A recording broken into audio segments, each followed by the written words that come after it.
अब question number 3 करना है। क्वेश्चन नंबर 3 में eliminate T.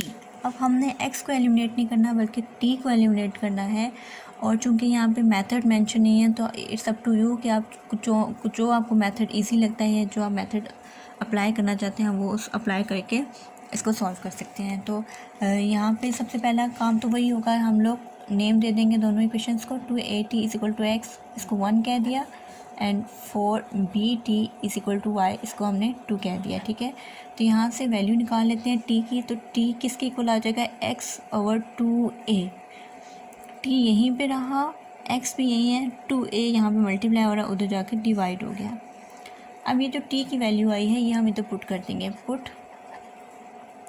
Value of t in equation 2 में पुट कर देंगे। ठीक है, तो 4b तो एज इट इज़ रहेगा, t की जगह लिख देंगे x/2a = y। ठीक है, अब यहाँ से देखिए 2 1 सा 2, 2 2 सा 4। ठीक है, ये तो कट गया, तो यहाँ से क्या आ गया, 2b x/a = y।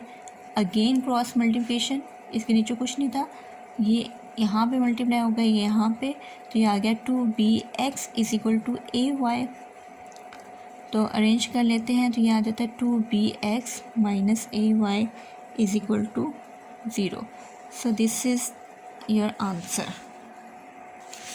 Next part में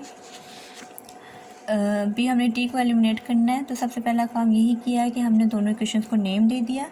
तो फ्रॉम 1 से क्या हुआ कि टी को एलिमिनेट करना, टी यहीं रहा, √3 को इधर डिवाइड कर दिया, अरेंज करके लिख दिया, तो t = x/√3। ठीक है, अब इसको पुट करेंगे, पुट इन इक्वेशन 2 में पुट करेंगे, तो ये हमारे पास क्या आ जाता है, y = √6, और ये t की जगह क्या आ जाता है, x/√3।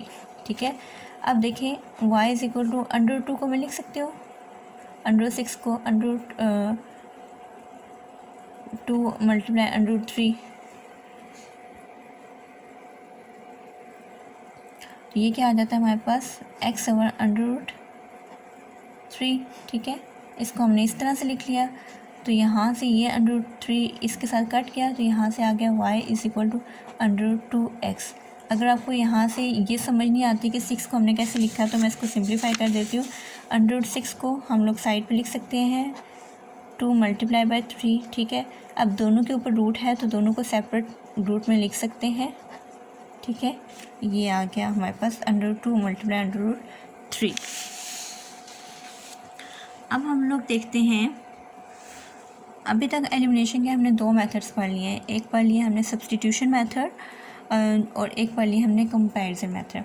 अब थर्ड मेथड हम लोग यूज़ करेंगे बाय यूजिंग फार्मूला। ठीक है, फार्मूला अब तक आप लोगों को से पढ़ चुके हैं। आप लोगों ने एक फार्मूला पढ़ा है, a + b का whole square = a² + 2ab + b²। ठीक है, इसी तरह आपने एक फार्मूला पढ़ा है, a - b का whole square = a² - 2ab + b²। इसी तरह आपने क्यूब के फार्मूले पढ़े हैं, a + b का whole cube = a³ + b³ + 3ab × a + b, और इसी तरह a - b का whole cube = a³ - b³ - 3ab × a - b। ये 4 आपने फार्मूला पढ़े हैं। तो इनको यूज़ करते हुए हम लोग एक्सरसाइज 6.8 को सॉल्व करेंगे। एक्सरसाइज नंबर 6.8, इसमें भी एलिमिनेशन ही करनी है, लेकिन बाय यूजिंग फार्मूला मेथड। ठीक है, फार्मूला जो अभी हम लोगों ने फार्मूले पढ़े हैं उन्हीं को सॉल्व करके। तो इसका सेकंड पार्ट है x - 1/x = a/b x² + 1/x² = e²/d²। यहाँ पे ये x - 1/x है, यहाँ पे स्क्वायर है। तो यहाँ से सवाल को देख के ये समझ आती है कि अगर हम लोग इस वाली इक्वेशन का स्क्वायर ले लें तो हम लोग वहाँ पे वैल्यूज़ पुट कर लेंगे और x को एलिमिनेट कर सकते हैं। ठीक है, तो हम लोग क्या करते हैं, टेकिंग स्क्वायर, इसका स्क्वायर लेंगे ऑन बोथ साइड। ये क्या आ जाता है, x - 1/x whole square is equal to A over B का होल स्क्वायर। ठीक है, अब फार्मूला खोलेंगे, ये वाला फार्मूला खुलेगा, एक्स का square minus 2x 1 over x, और ये क्या आ जाता है 1 ओवर एक्स का whole square is equal to A square over B square. ये स्क्वायर इसको भी मिला, इसको भी, और यहाँ पे ये मेरा a है और ये मेरा b है, तो इसको ओपन किया तो ये 2ab बन गया। ठीक है, ये a स्क्वायर बन गया और ये क्या बन गया b स्क्वायर। ठीक है, तो जब इसको हमने ओपन किया तो हमारे पास ये फॉर्म बन गई। तो एक्स स्क्वायर, अब मैं इस वाली टर्म को पहले लिख लूँ तो कोई फ़र्क पड़ता है, नहीं पड़ता, तो ये वाली टर्म हम बाद में लिख लेते हैं। तो ये x और ये कट गए तो सिर्फ 2 ही बचा। ठीक है, तो यहाँ से क्या आ गया ए स्क्वायर प्लस और बी स्क्वायर।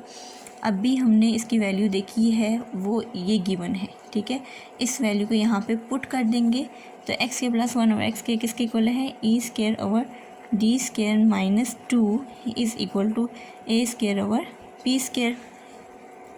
अब यहाँ से आपने करना ये है, एलसीएम ले लेना है। यहाँ पे है ये 2/1। ठीक है, तो यहाँ पे एलसीएम लेंगे, चूँकि नीचे एलसीएम डी स्क्वायर आएगा, 1 और डी स्क्वायर का least common multiple D square ही होगा। तो फिर आपको पता है कि जब ये इस तरह से होता है तो ये वाला इसके साथ मल्टीप्लाई होता है ऊपर नोमिनेटर के लिए, और ये इसके साथ होता है। तो यहाँ पे क्या आ जाता है, जब 1 के साथ ये आ जाता है ई स्क्वायर और माइनस ऐसे, तो ये वाली टर्म कैसे आ जाएगी 2 किसके साथ मल्टीप्लाई होगा डी स्क्वायर के साथ। ठीक है, दोबारा देख लें, एलसीएम डी स्क्वायर आएगा। ठीक है, अब नोमिनेटर किस तरह से आएगा, जो इसका डिनोमिनेटर होता है वो इसके साथ मल्टीप्लाई होता है, तो ये टर्म आती है, जो इसका डिनोमिनेटर होता है वो इसके साथ मल्टीप्लाई होता है, तो ये टर्म आती है। ठीक है, is equal to A square over P square. तो इसके बाद हम लोग क्रॉस मल्टीप्लिकेशन कर लेते हैं, ये इधर मल्टीप्लाई हो जाएगा और ये इधर, तो ये क्या आ जाता है बी स्क्वायर किसके साथ मल्टीप्लाई हो जाएगा ई स्क्वायर माइनस 2 डी स्क्वायर के साथ, और ये क्या आ जाता है ए स्क्वायर डी स्क्वायर। अब इसको सिर्फ मल्टीप्लाई करना है, B square E square minus 2 B square D square is equal to A square D square. अब ये नेगेटिव वाली टर्म है, इसको पॉजिटिव बना लेते हैं, तो ये हमारे पास आ जाता है B square E square is equal to A square D square plus 2b square D square. So this is our answer. कुछ भी नहीं किया हमने, सिर्फ फार्मूला अप्लाई किया है, वैल्यूज़ पुट की हैं और उसको सिंप्लीफाई कर लिया है।